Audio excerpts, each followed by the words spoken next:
сейчас зданию ничего не угрожает.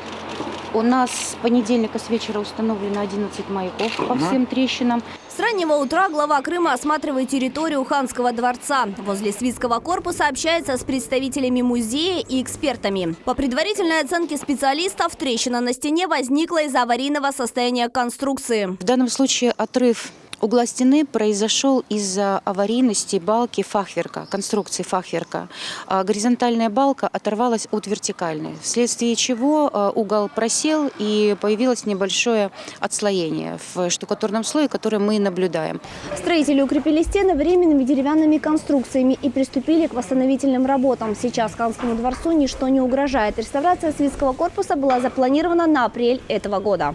На спасение фасадной части дворца брошены все силы. Сегодня из Москвы прибудет представитель авторского надзора, который оценит техническое состояние и примет решение, какие работы необходимо произвести в дальнейшем. После заключения специалистов, в котором будут изложены не только предложения, но и выводы о допущенных ошибках, если таковые были, все будет доложено главе. Мы приняли все меры безопасности, касающиеся жизни и здоровья сотрудников, посетителей. Один день приостановили работу Ханского дворца, учинили все ограждения вокруг этого помещения, и с вчерашнего дня Ханский дворец принимает посетителей. Со следующей недели начнутся исследовательские работы, после чего специалисты дадут рекомендации по восстановлению здания. Скорее всего, это не ошибка при проектировании или производстве работ. Поэтому разбираться в любом случае будем. Сейчас на данный момент ничего комплексу не угрожает.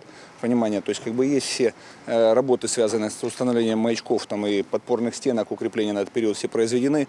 Маяки за это время, то есть никакого движения не показали. Соответственно, трещины не расширяются, то есть ничего не ползет.